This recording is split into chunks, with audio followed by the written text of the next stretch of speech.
welcome everyone. Welcome to another edition of Remixing Politics and Culture with me, your host Pam. I am a public relations and marketing professional with a intense desire for and interest in all things politics, all things uh, social justice, and all things culture. All right. And tonight, we're going to chop it up about the latest situations going on today. And it's all political, and we're talking all politics and each little thread that we're going to speak on. Let me introduce my guests for you this evening. Also, I have dropped in the chat um, the StreamYard link, so that especially for those of you that are on YouTube, where you can actually participate in the conversation directly. The rest of you, those of you that are on Facebook or LinkedIn, you should be able to participate directly into the chat. All right, so my first guest that I'm going to bring up is Latrice Davis. Welcome, Latrice. Hello. Thanks for having me back. Absolutely. Latrice is my ride or die guest. She is a senior court clerk at Queens County Civil Court. Latrice also has an extensive background in journalism, having worked at the Associated Press. Latrice is a community activist, having been appointed to the Queens Community Board 6, serving on the Aging and Social Services and Disabilities Committee, and more. Welcome, Latrice. Thank you again for having me. Absolutely. And next, I have Clay DeSouza. Clay is my good friend, and we also work on the local NABJ board.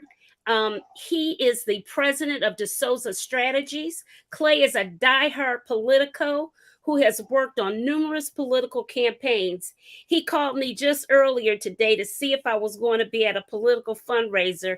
That's because Clay has his finger on the pulse of all things about politics. Welcome, Clay. Yes, thank you for having me back, Pam. I appreciate the invite. Absolutely. Good to be here. Absolutely. Okay, guys. Where do we begin? I know we're going to talk first about the use of migrants to the U.S. as pawns by Governors DeSantis and of Florida and Governor Abbott of Texas. 48 Venezuelans were sent to Martha's Vineyard, all non-English speaking. They were promised a job and housing upon arrival. There was no announcement of their impending arrival, but what's so peculiar about that particular situation with the Venezuelans at Martha's Vineyard in Massachusetts, of all places, is that it was the governor of Florida, DeSantis, who actually sent them from San Antonio, Texas, to Massachusetts. And I'm trying to figure out who does that. How does another governor send people that arrive in another state to yet another state?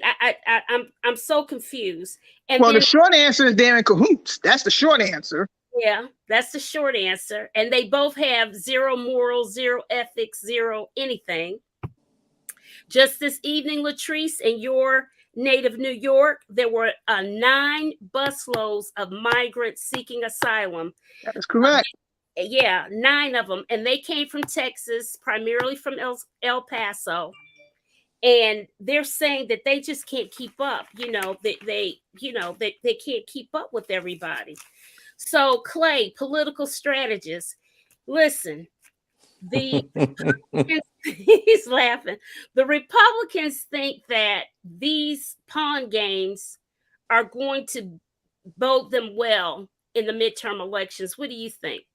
I think this is exactly what it is. It's political stunting by the Republican governors in this particular case. And the reality is this. Let's just put this here in context. When even my mother had asked me earlier, so what's going on? Why are they sending everyone up there? What's going on here? And I said, let's put it in context. And this is where I'm speaking from almost a neutral perspective here. Mm-hmm. A lot of these Democratic mayors and Democratic governors have grandstanded for the longest time saying that we are a sanctuary state, or and New York or Chicago is a sanctuary city. So Mm-hmm. therefore, these Republicans like DeSantis and Abbott's are calling them on their bluffs. They're basically are saying, okay, if that's how y'all want to roll, all right, watch this.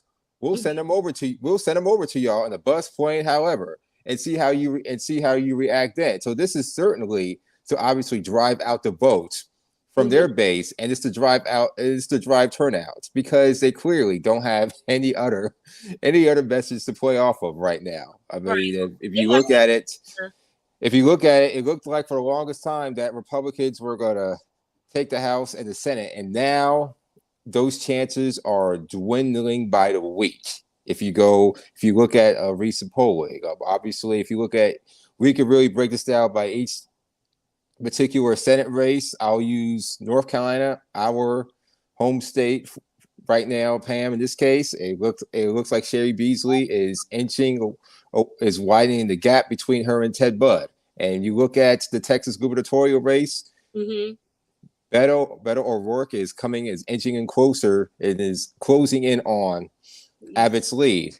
And so we are seeing, and even in Georgia, Abrams is getting closer and closer and closer to being almost dead even with Mm-hmm. Brian Kemp in Georgia. So the Republicans are scared and they're pulling out all the stops in Mm-hmm. order to keep ahead in this race, in these midterm elections. Okay. So All of that is true, but I want to add one more thing. Basically, what you're seeing Governors DeSantis and Abbott do is what was called reverse freedom rides. This was done back in the 60s to us blacks. mm-hmm. How we were just, loaded on the buses and would have vans, what have you, and Mm-hmm. sent north with the promise of jobs and housing. And then when we get here, there are no jobs and no housing.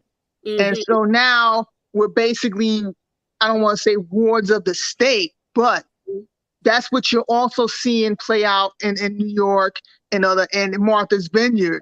I mean, New York City resources are strained as is. Mm-hmm. Mayor Adams recently released his budget calling for budget cuts. And so basically, like you said, Clay, Abbott and DeSantis, Governors Abbott and DeSantis, they're basically trying to call, the Democrats' bluff, saying, Mm-hmm. oh, since you're, like you said, since we're sanctuary cities, here's some people in need of sanctuary. Here you go. Mm-hmm. And I mean, like, the locals are figuring out a way to make it work, but the reality is definitely a strain on the resources. Mm-hmm. And Yeah. if you, Yeah. Clay, where's your face? There you go. there we Okay. go. There- Yes, and if you think about it too, they chose Martha's Vineyard.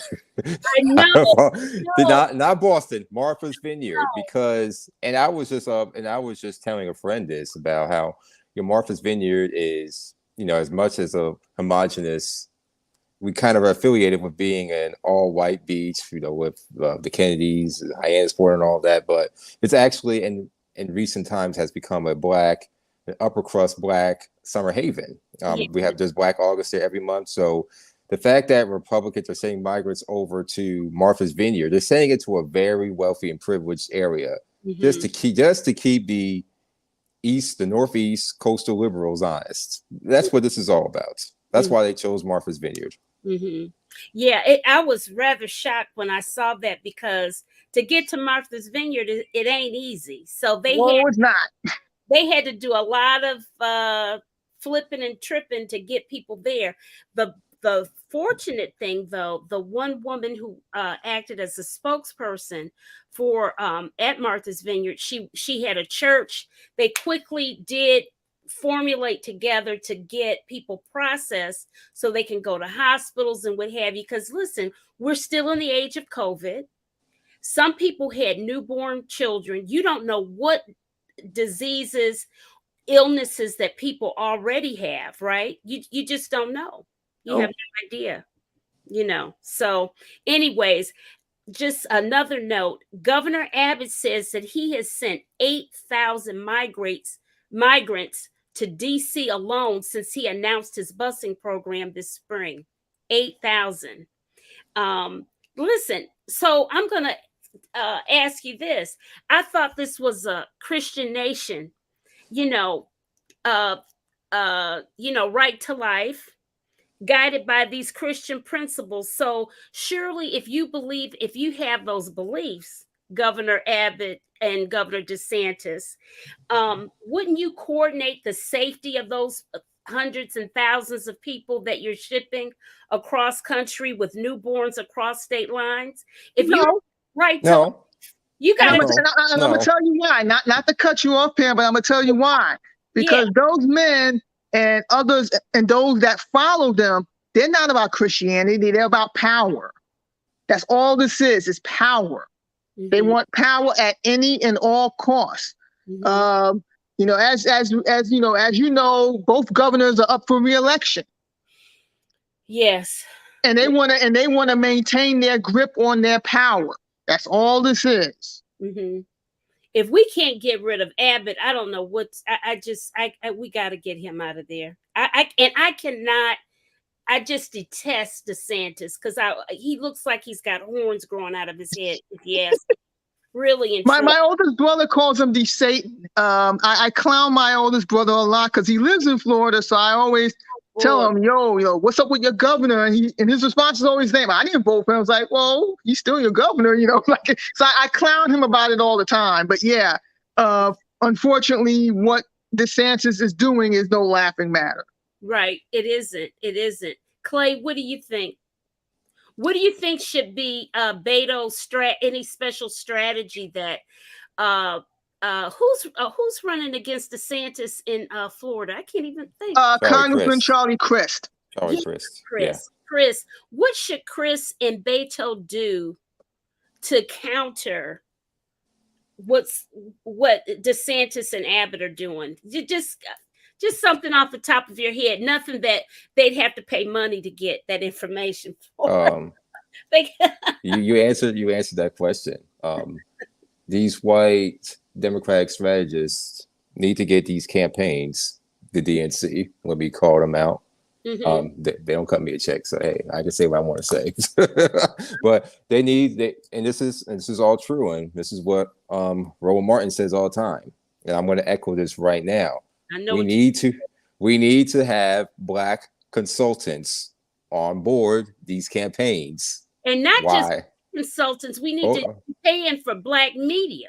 I was just about to get to that too. You finished the second part of that sentence for me, and incorporate Black media. You incorporate Black media in areas like Houston, San Antonio, El Paso, Dallas for voter turnouts. Mm-hmm. Voter turnout, and in Florida, mm-hmm. getting out the votes in Miami-Dade and Broward counties, especially. Mm-hmm. If you go back to 2018, you can look at the final numbers here.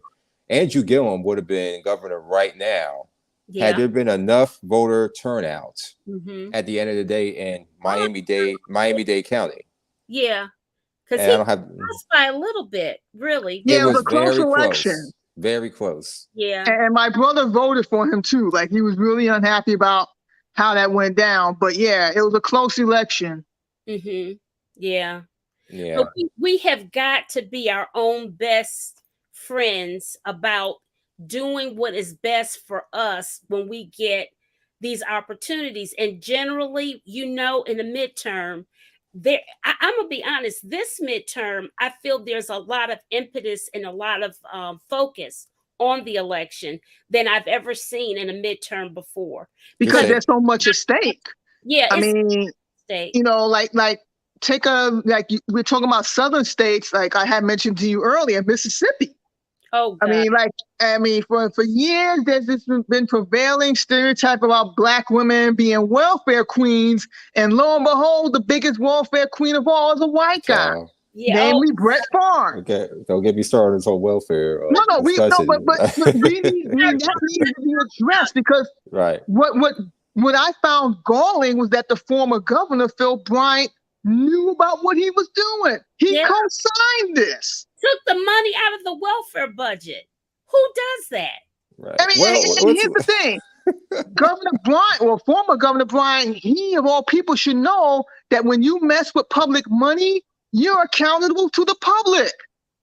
Right. He knew better. It's our tax dollars. And Brett Favre, he played how many years in the NFL? How much money does he have? Why is he messing with state coffers? I don't know. Clay, Well, answer that question. Why is well, he messing with state coffers? Why did they give all that welfare money that's for the poor state in the union to wealthy millionaires? we all know the answer to this because one, they simply can, and they're all hypocritical. You know, to a lot of this goes back to the COVID relief and the PPP loans and all that, and even with the recent discussions of the student loan debt cancellation. It's always, for probably the last 30, 40 years, there's always been a stigma against welfare recipients, even though welfare doesn't even exist anymore, in case people didn't know that. Well, But yeah, that's a whole nother conversation, but I yeah, do want to speak on that.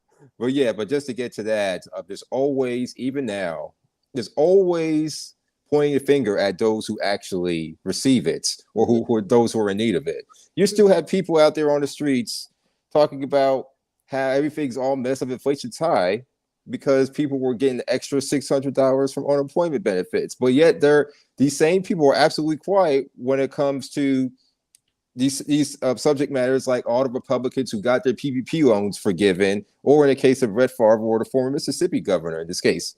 Absolutely quiet on that, but yet they want to keep blaming on people for they don't want to go to work or take an extra $600 a week from unemployment. The math ain't mathing. No, it's not. It's not. You know what, Latrice? I'm gonna tell you that we can't let the news cycle is so quirky because there's so much going on at one time. So it's hard to keep track of everything. But when the Queen died, she died right in the middle of all of the breaking news on Jackson's water system. Yeah. And so people are saying, oh, well, it's fixed now or whatever. There's no way that thing is fixed. And here's the thing. The money that Brett Favre and Phil Bryant stole, that money could have been used to upgrade the infrastructure and you wouldn't have this issue. And I sit around and I ask myself, am I the only one connecting the dots here? Like, duh.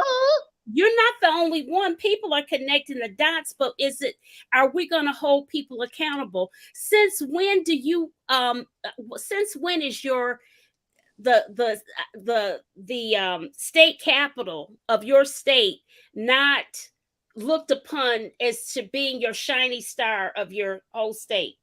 The answer to your question depends on what the Attorney General of Mississippi decides to do. I mean, he or she, I believe it's a man, but he holds the cards on this.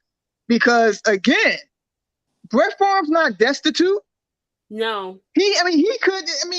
Like when I was in college, a lot of buildings were named after old dead white men who gave money through the years, and some of them are still alive. But the point is, I would have preferred Brett has simply cut a check to the school and had his name thrown on the building. I would have preferred that than as opposed to what he did.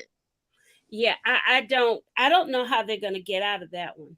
I really don't. I don't know how that's going to get cleaned up. I don't know if they really care. I haven't even heard the governor say anything else about it. I don't know. I think what they're counting on is, like you said, the news cycle, so much going on. What they're counting on is for this to fall back under the radar, and the people of Mississippi need to keep the flashlight on them, because what they did was wrong. And again, when you start messing with public money, who do you have to report to? The public. Right. Which is what really galled me about their actions. It's like they know better, especially Governor Bryant. Right. Well, listen, guys, I'm gonna switch topics to that very special Senate race in Georgia. And I want to bring up an interview to show you who we're talking about. Hold on one second.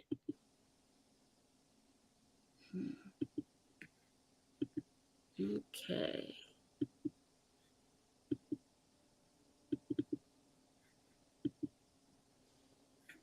Okay, hold on.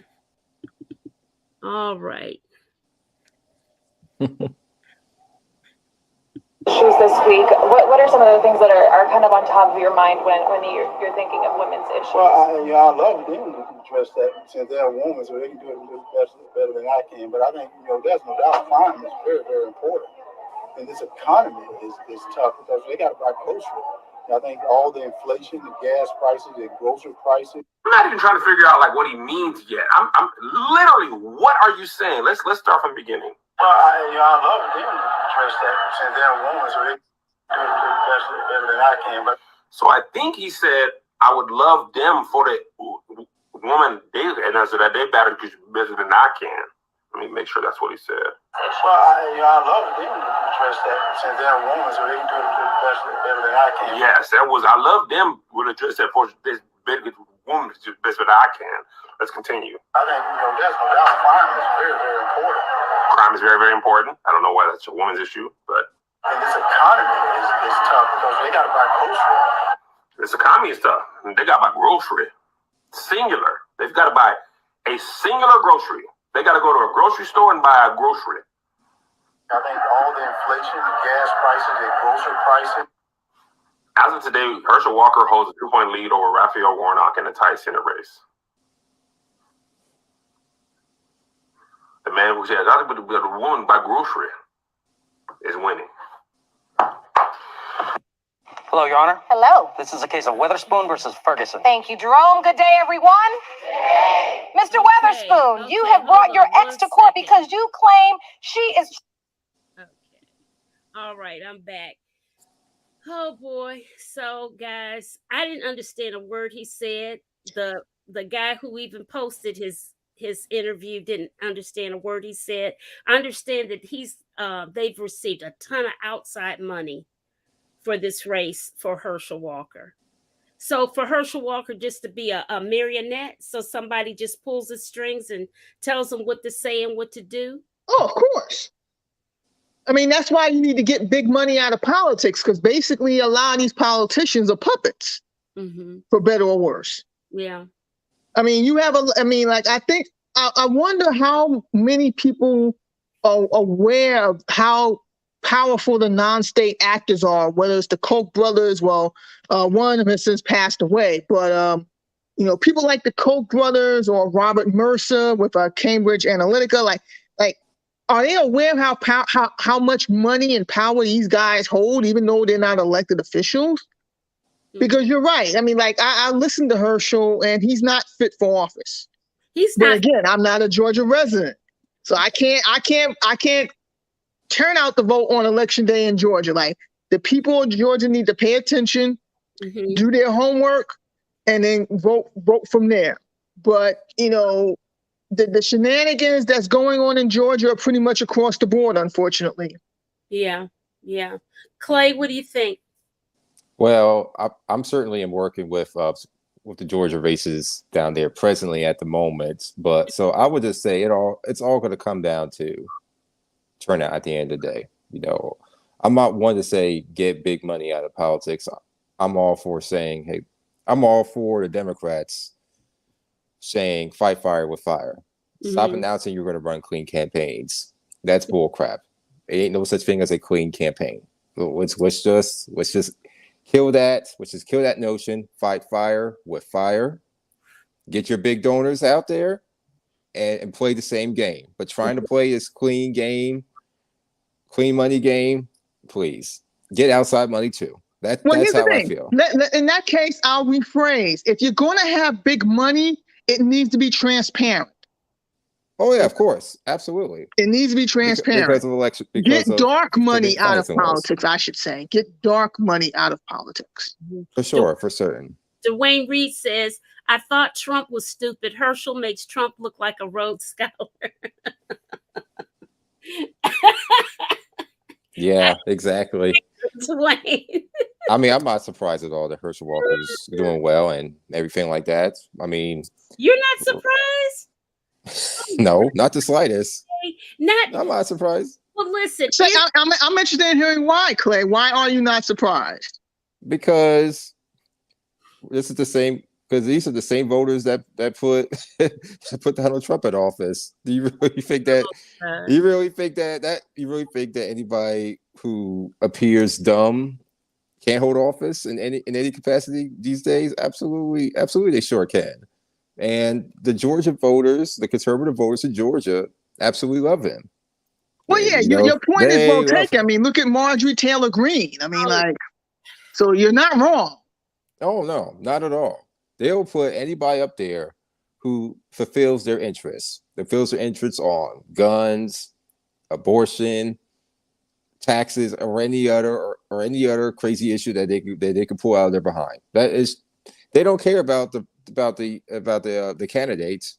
They care about their causes. As long as the causes are getting met or getting fulfilled, they'll have Bozo the Clown serving a Senate seat.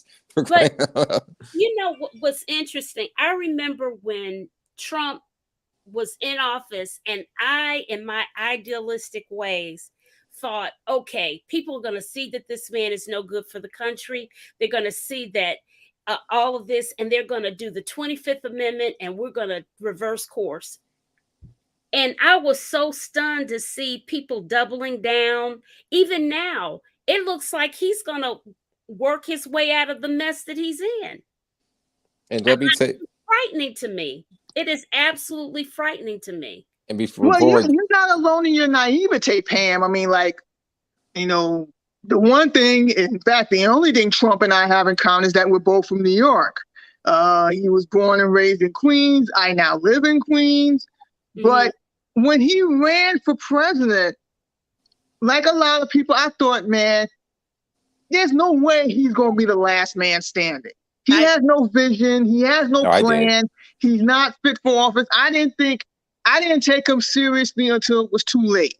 And the irony of that is, I remember I was in Florida the night of the election. I remember, I think it was CNN, Wolf Blitzer said, whoever wins the state of Florida will go on to win the election. And lo and behold, you know, and yet another reason for me to clown my oldest brother, guess who won Florida? So I felt he was going to win from day one when he came down that escalator on June 16, 2015. Never forget it. I told my mother, and she agreed with me. I said, "Mom, don't." And she actually agreed with me. I said, "Mom, I think he's going to win this. Do not be surprised if he's going to get far." No, other people say, "You kidding me? There's Jeb Bush. It's so bad." I said, "You just don't know the pulse of the country. It's not what you think it is." And they thought Ronald Reagan was a joke too in the very beginning. Well, you're probably sure you remember, Pam, if you're old enough. But yeah. Now, I was a kid when Reagan was in the White House, but I am aware of his campaign as well against Jimmy Carter. But also you have to keep in mind, in that back in 1980, Ted Kennedy decided to challenge Carter for when Carter ran for re-election, Kennedy decided to challenge him, and that didn't help the cause either. It didn't, because the vote. But I will tell you the thing that I remember about Reagan, and most of it really, I was a young adult, so I'm looking back, and I remember the one thing about him, he was one heck of a communicator. Oh my God. Reagan, Reagan wrote love notes to his wife, okay? And I think they made it into a book. Ronald Reagan is the king of communications. He's very, very good. And he's a former actor. Yeah, that's true. But he also, I mean, he could write. And he was very good at communicating, and it makes all the difference in the world. And it's sort of like how Trump is. You know, Trump he can't help it. He talks like the everyday guy, and that all that bravado and just sock him in the nose or knock him down and I'll pay your legal fees and all that. Remember that talk? And people really liked that. And they liked it so much because they had 2 terms of Barack Hussein Obama, and they could not stand having that black family in the White House. Yeah. And I'll be honest with you. He would have won re-election in 2020 if not for COVID. That's the Oh, God's honest truth behind that. If not for COVID, he would have won Yeah, re-election. I have read similar things that if it wasn't for the pandemic, Trump would have been reelected. yeah. That God. even against Biden for sure. And I can't even think about it. I can't. It's just the grace of God that we got Biden in, really. Dwayne also says dark money isn't going anywhere, so we shouldn't play fair. That's right. Sister Soldier said it best. Two wrongs don't make it right, but a damn show makes it even. and I will add, don't count on Biden being reelected if you want to go down that rabbit hole. But this is your show. I'll go down that rabbit hole. I'll go down that. I mean, and here's the funny thing. Like, I mean, assuming that he's challenged in 2024, where does this leave Harris? Is my question. Because, and I've said this to Pam before, I don't want to see her fail.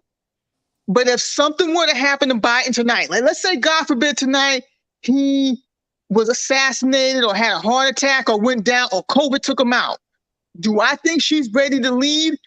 I cannot say enthusiastically the answer is yes. I'm gonna give you a more direct, straight shot. You gave the Long Island iced tea answer. I'm gonna give you the Jack Daniels straight answer.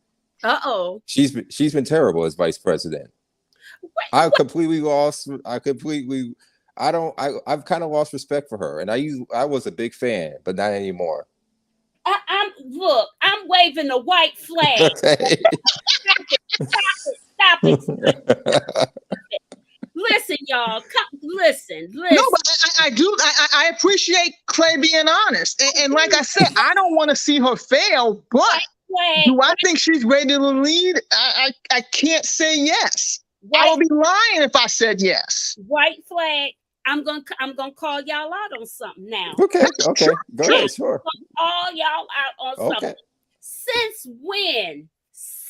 when have we looked at the vice president and said, "Oh, I don't think they're doing a good job"? Since when? Well, I didn't say that. So no.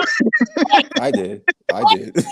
Clay did. And so since when in the history of the United States has anyone ever looked at the vice president and said, "Oh, we can say he, because it's only been her, he's not doing a good job"?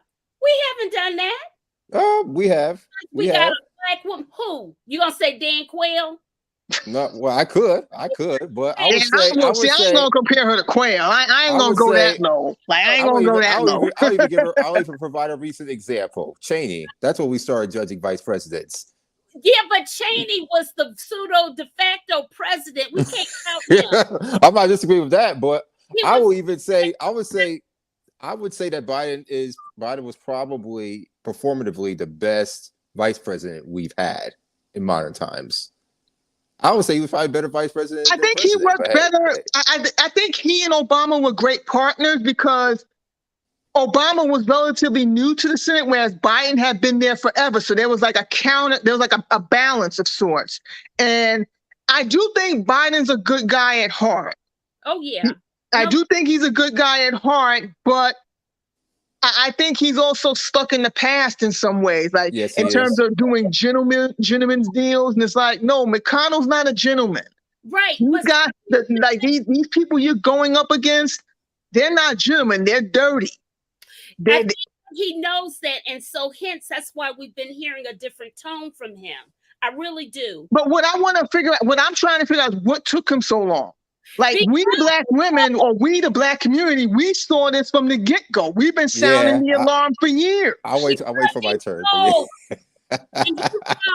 He thought because he's been in the Senate so long, he just knew that his guys would treat him a different way.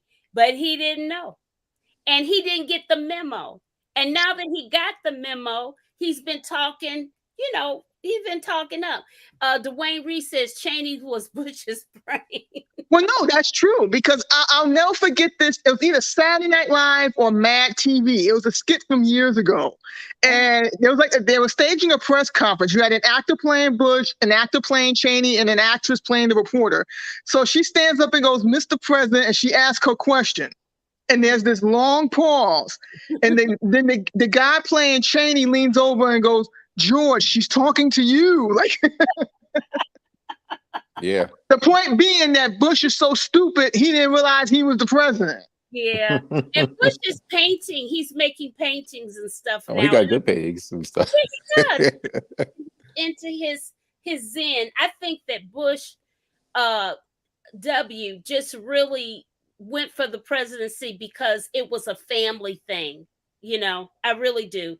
I think Jeb was the sharper one of the two, but George was the eldest of the two, and it was his turn to try out for that. So I'm going to throw you two primary challengers' names, and these are going to be hot takes before they become reality.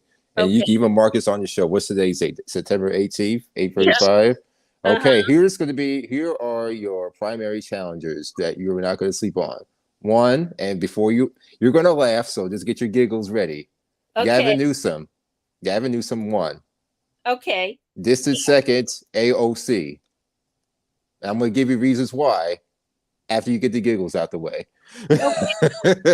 What am I supposed to be saying about Gavin Newsom as what now? Because I know about primary challenger to Biden. Okay. Like he's putting feelers out for 2024. Exactly. He's throwing ads out there. He's throwing ads I haven't out reached there. the chatter. Yeah, he's putting feelers out for 2024, possibly. That Gavin was, but I do my homework every day. I stay on top of it every day. I will send you CVS size receipts on this. Okay, AOC, really? Mm-hmm. Good for her. You know, she's got a lot of chutzpah, and Dwayne Reed says I agree on both, Clay. I definitely am not surprised by Gavin Newsom at all.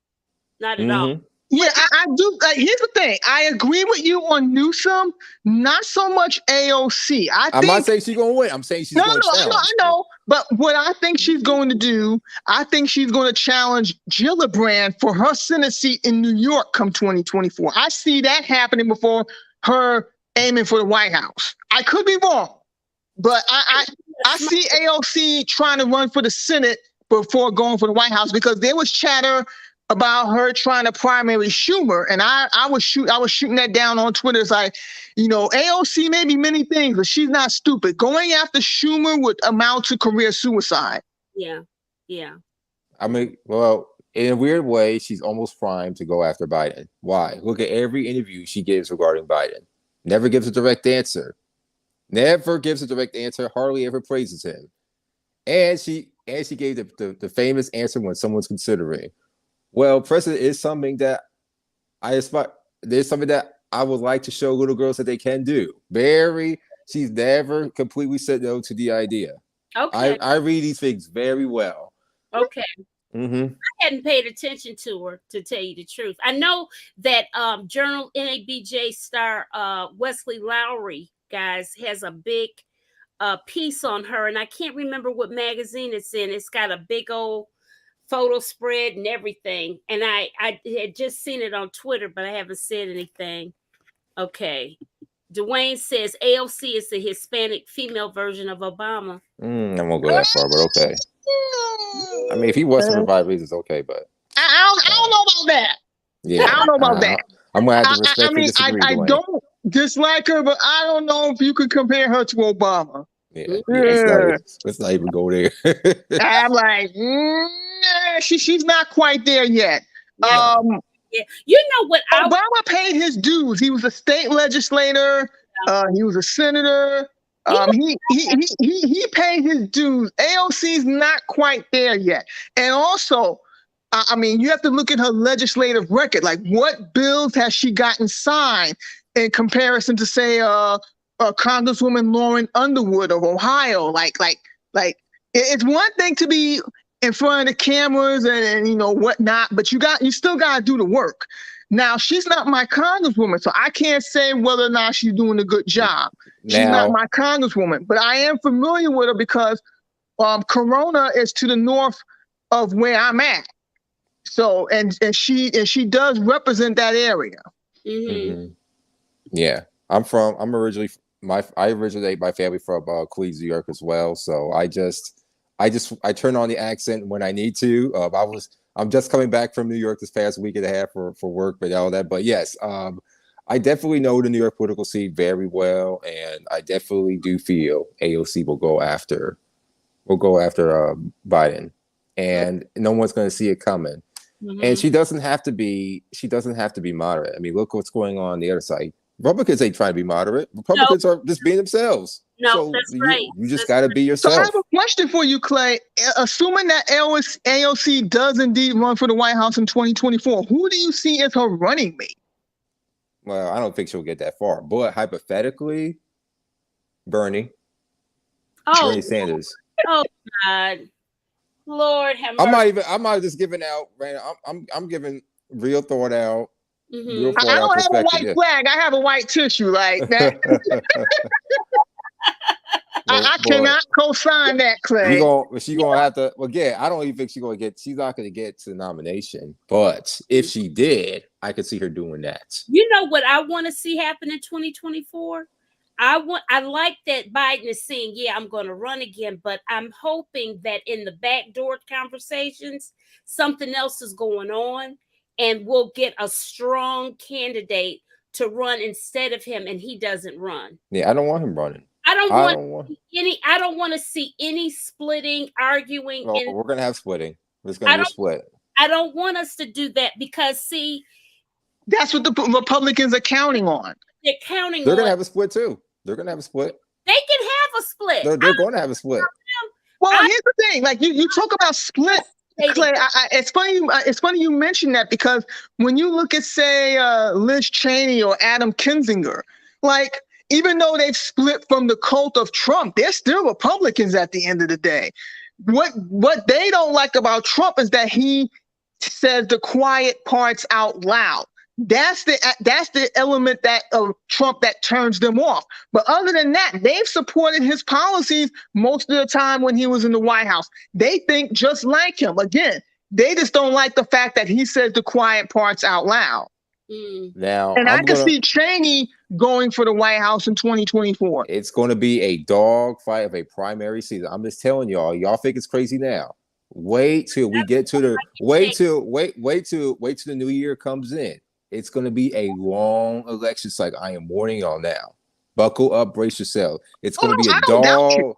It's going to be a dog fight on the GOP side, and it's going to be an interesting fight well, assuming you're a Democratic voters, on the Democratic side, because you're going to have DeSantis, Trump, Liz Cheney. I'm just going off of predictions just for the sake of time. Don't mention Trump. He needs to be in jail. Okay. I'm gonna make my bold predictions now while we're here. It's going to be Trump and Newsom going for the presidency in 2024. Gavin Newsom against Trump. Trump better be locked up and shackled in orange. He ain't going to be. Ain't nothing going to happen to him. I keep telling y'all that all the time. Going back to the Mueller investigation. Every time I keep telling y'all, keep sleeping on Trump. Every time he is Teflon. Ain't nothing going to happen to Trump. Clay has a point, because the thing is, for 7 years I've been saying this. Clay has a point. Clay has a point because the Senate had many opportunities to take care of Trump when he was impeached. Keep in mind, Trump was impeached not once but twice. Yeah. And what happened? So I get why Clay is calling him Teflon Don. I get it. I don't want to see him run again, but I get it. He's going to 7 years. We've been counting him out. I don't want to hear that, Clay. I can't take it. Dwayne says, when Obama came on the scene, I said, what's an Obama? He snuck up on us. He says physically he won't make it to 2024. I think he's talking about Biden. Yeah. No, he won't. No, he won't. Well, here's the thing. We need to find the next ticket now. Yes, I absolutely agree. And I want it to be all done in the back corner in the dark. And there's no fighting among us Democrats, and get the best ticket. Oh, wait till we get to convention in Milwaukee in 2024, because that's my prediction. I think it's going they're going to give Milwaukee a redo because Milwaukee got the convention wasn't there because of COVID. Milwaukee's going to get another chance. If we're going to be in Milwaukee, Milwaukee's going to be a very interesting convention. Yeah. So you think it's going to be a repeat of 1980, Clay? Yes. Oh. It's not going to be a pretty cycle. I'm telling you all that. No, again, I don't doubt you. I didn't think it would be that ugly, but I mean, hey. And we're not gonna have COVID in the way this time. So we're really gonna have we're gonna have the full roster. We're gonna have what a normal cycle, but it's gonna be crazy. So we're not gonna have the COVID, mail-in ballots, all that stuff. It's really gonna be all hands on deck in a much more amplified way than it was in 2020. 2020, a lot of things were muted and a lot of things were just done differently. But 2024, you're gonna get everything, everybody, and it's gonna be messy. I'm tired. I am just tired. I'm gonna keep it real cat here. Now I'm just sick of all of Well, it. here's the thing, like Pam, I'm with Pam on the whole Trump thing. But my thing is, I think DeSantis is an even bigger threat than Trump because oh yes, he is the devil incarnate. Because see, the thing about Trump, he can be Trumpier than Trump because he at least has more. He is more intelligent than Trump, but he's evil, like Trump. And Dwayne says the democracy is done if Trump makes it on a ticket. I agree. Which is why he should have been impeached. The fact that he wasn't is again why I don't disagree with what Clay is saying. I do think it's going to be ugly. I don't want it to be ugly. I can't deal with all of this messy mess. It's ridiculous. It's utterly ridiculous. Okay, guys, let's switch topic now. Whew, child. Y'all. That's what happens when you invite me on. You go get the real talk. Clay talking all that foolishness. Even though I know he's telling the truth, I don't want to hear it. Okay, y'all. The monarchy. Okay. What about it? He has died, obviously. And I saw King George III get upset about an ink pen leaking on him. And I'm thinking this dude doesn't have the temperament to be no king or whatever. But beyond that. You mean King Charles? Did I say King Charles? You say King George. You said King George. I meant King Charles, yeah. But here's the thing. A lot of people, I don't think that the monarchy is going to survive. No. Not like it did with Queen Elizabeth. No.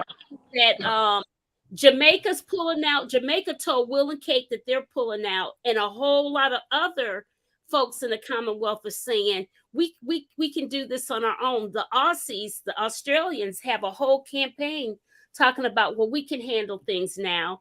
I saw protests on Roland Martin's channel that were never shown on CNN, MSNBC, and none of that, talking about Lizzie's in a box. I mean, they were shouting stuff like that. And I don't believe in denigrating the dead or anything, but I'm going to tell you, I mean, the monarchy means colonialism and all that stuff and theft and what have you. So what's your prediction, Clay? Yeah, it's certainly the beginning of the end of the monarchy, as we know it. It's going to die a slow, painful death, and it's just going to be eradicated, probably within the next generation, for sure. Maybe sooner. I think it's going to be soon because obviously King Charles now, he's not going to have the reign that his mother did. And Prince William, by the time he gets to be king, I mean, the world would have moved on from all that.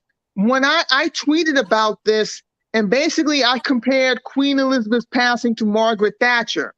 Now, for those who are familiar with Thatcher, in London, she got polite news coverage, but if you went to the northern country, it's pretty much what you're seeing now. They couldn't stand Thatcher. They were glad to see her go. Yeah. And I remember one news clip in particular was a gentleman saying that, he would piss on her grave if he knew where she was buried. Oh my! Like they could not stand Thatcher. Yeah, Thatcherism was very much akin to Reaganism, Reaganomics. Matter of fact, they couldn't be more. They could have been any more similar. Thatcher and Reagan, but it's down economic theories. Exactly. And, they came in around the same time too. She came in at 79. Reagan obviously took office in A year later, She correct. lasted. She kind of trickled into Bush Senior's first term, but it's going to be interesting even to see how Parliament's going to make it, because they've been having their own issues. Because I follow British politics as well, because I used to live in London myself, for full disclosure. And it's Liz Truss now is the prime minister, and I figure kind of have, I'm going to call her Margaret Thatcher light, like a lighter version, for instance. I was thinking that just by looking at her. I didn't know. Well, hopefully Liz Truss doesn't support apartheid like Thatcher did back in the 80s. Yeah. Like I said, she's Margaret Thatcher light, like Pepsi light, Margaret Thatcher light. Okay. But I mean, reality is that, the UK this is going to be their third or fourth monarch. I mean, not monarch, prime minister in the last several years. It has not been consistent at all, from scandal, Brexit. We went from David Cameron to Theresa May and now Liz Truss. We've had 4 PMs in the UK over the last several years. That's not good. Yeah, it's not. It's not good. That country, the UK, is really in shambles, and it's good to see, and with the monarchy now and King Charles's hands, I think they're on the verge of political collapse. You think we're bad over here. I mean, I follow UK news all the time, even before Queen Elizabeth was passing. I follow almost every day. I even watch their debates. That's a real mess over there. I mean, it really is a hot mess of just. You think it's hard to be a citizen there? Aren't we worse than they are? I might be wrong for saying this, but I think they're worse off than we are. Really? Mm-hmm. Because of the monarchy, you think, or what? Yeah, the economy more than anything else. Everything, yes. I forgot about that. Yeah. If I had to pick between being in New York or London, I'm going to pick New York right now. That's just the U.S. I mean, we at least have more direct democracy every 2 years, unlike they do over there. The only difference is we were talking about big money at the top of this show in politics. They don't have big money in politics in the UK. So that there's pros and cons with that. They get really 1 month of election coverage and election operations. So because I wanted to do political consulting over in the UK, and it's very complex to navigate through and such. So the citizens don't have as much of a voice to the same way that we do. We just don't exercise it enough. Another reason why we all should vote. Just saying, hey.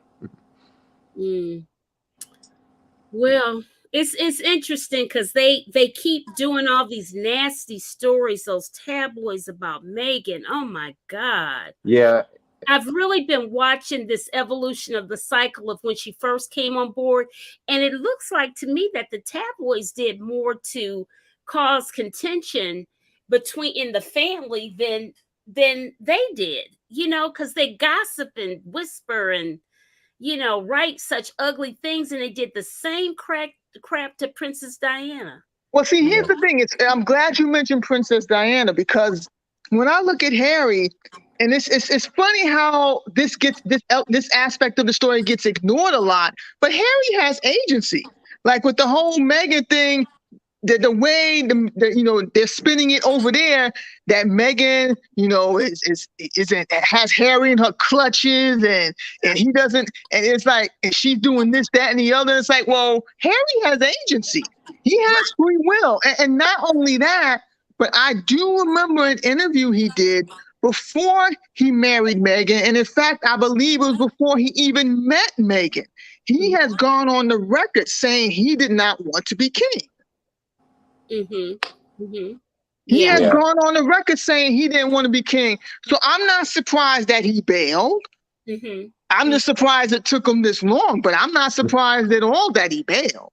Well, this cat has already said he's gonna tell it all. He's just holding it off for the future or the past. But he said he got now from sources, he's gonna drop some bombshells in a new book and other familiar sources.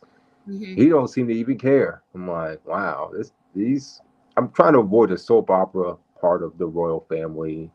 Well, I all that. heard very interesting tea that is soap opera-ish, in that they found there's a man that's 56, and he believes that he is the son. His adoptive mother on her deathbed confirmed to him that he was the son of Camilla and Charles. Camilla got pregnant at about 17 or so, 17, 18.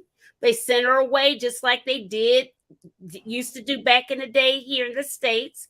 They used to send you down south, disappear for a while, you came back, and there was no baby. The baby was adopted off somewhere. So and he sounds extremely credible, and he even looks like them. Well, see, speaking of looks, and I don't consider myself a conspiracy nut, but I do not think Harry is Charles' son. I do not think Charles is Harry's father. And I know people think I'm crazy for feeling that way, but I just don't sense the father-son bond between them that there is between Charles and William. I don't think Charles is Harry's biological father. And when William married Kate, and I'm sure you know this already, when a woman marries into the royal family, her main job is to produce an heir. So it's no coincidence, like when Charles married Diana 40 plus years ago, it's no coincidence that a year or two afterwards, she pushed out a baby. She pushed out 2. In the case of William and Kate, she's pushed out 3. Harry's not getting anywhere near the throne. And given his unhappiness, he had no incentive to stick around. So I'm not surprised that he bailed. He had no reason to stay. We still got to find out who allegedly made the remark that the baby's going to be dark skinned. We can't have a dark skinned baby. We still need to find out who that is. Yeah, they were worried about that skin color, because I want to know who that is. Just face it, it's gonna pop up at some point. Honestly, if I was a gambling person, I suspect it was Camilla. Yeah, because I never thought of that. I always thought it was Charles. She talked about the redhead afros. I've been studying them, and I think it was Camilla. I don't think it was Charles. I mean, he's too obvious a suspect. Yeah, he's too obvious a suspect. I agree with you on that. Dwayne says Charles is going to convince the Commonwealth that it's valuable to have him as head of state. I don't know. The Harry not being the son of Charles was a story years ago. That's true. That's true. I heard it too, but that story about the 56-year-old who's married to a native Australian of an Aboriginal origin, she's as brown as me, or browner, is very interesting. And he's 56 years old. And on his adopted mom's deathbed, there was a story in a newspaper, and he asked her about it. So it's interesting. Those of you are in the chat, please hit the like button. If you're on Facebook, LinkedIn, YouTube, hit the like button, and please subscribe. I appreciate it. When you look at the scandals and whatnot, what the takeaway for me is that you shouldn't mess around with love. Like if you're not meddling in other people's love lives and dictating who they should and should not be with, they could have spared themselves all this heartache. By all accounts, Charles, I had read another story, and I even posted it on my Facebook page, how supposedly the night before the wedding, Charles went to Diana and told her that he didn't love her. Now, I don't know if that's true, but if it is, then I have to ask Diana, what the hell were you thinking going through with the wedding? See, I don't think that happened. I think that she found out in the honeymoon and other things that she found, because remember how young she was. Yeah, she was barely out of her teens. And Charles was always communicating with Camilla. But it makes sense to me that Camilla and Charles may have had this love child, and they were just childhood sweethearts. That's just what it is. They were each other's first love. Correct. And the thing is, had the powers that be let Charles and Camilla be together and just let them be, again, so much heartache could have been spared. Yeah, that's because it was against royal protocol. She had already had a baby. You're supposed to be a virgin if you marry the king, future king. And all of that was, and hold up, you think Kate was a virgin when she married William?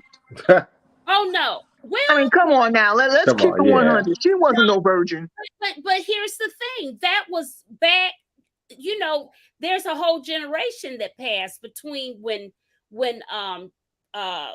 Charles married Diana.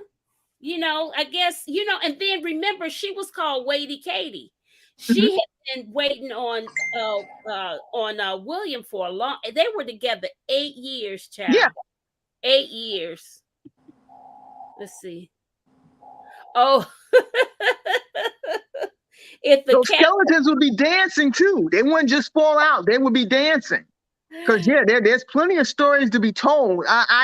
In terms of what Meghan's endured, I mean, again, I've always said on Twitter that if somebody wants to tell on themselves, who am I to stop them? And with this coverage, a lot of people, whether it's Piers Morgan or whomever, they've been telling on themselves. I say let them. Yeah, they have. They have. Yeah, Piers Morgan loves his royal family, that's for sure. Yeah. And here's the funny thing, like Meghan, she's a light-skinned black, but she is black. Her hair texture gives her away. She couldn't. So it's not like she was hiding or she was pretending to be something other than who she is. It's like, yeah, she's black. She's a light-skinned black, but she's black. Right. Yeah. Yeah. She's light, bright, almost white, but not quite. Exactly. Her hair, to me, her hair is a dead giveaway. Yeah. Well, it especially was when they all came out as the Fab Four and looking at the flowers, because she hadn't had a chance to get a real blowout. That's what it looked like to me. Oh God! Now my blowout days are long gone. I don't miss perming, man. I don't miss that at all. All right. Well, listen, guys, I have enjoyed you all so much. Dwayne, thank you for holding it down in the chat. I appreciate you. Clay, I appreciate you. Latrice, always my ride or die. Clay, you know you can come back anytime. It was great talking to y'all, and I enjoyed hearing from Clay. I did. A millennial perspective should not be ignored, because I think the millennials, they're gonna be the ones to set the tone for everything else that follows. So don't sleep on them. Don't sleep on the youth. Don't sleep on Gen Z either. Gen Z either. Yeah, I'll have a Gen Z back on next Sunday. I was going to have him and Clay together, but he couldn't make it today, so he'll be on next Sunday. So that Gen Z perspective is pretty interesting too. I'm all for it. You know, we got to shake things up to make things move forward and make it happen. Really and truly. Yeah. Well, listen, guys, let's all sign off and say goodbye to everybody. Goodbye. Have a good night. Good night, everybody.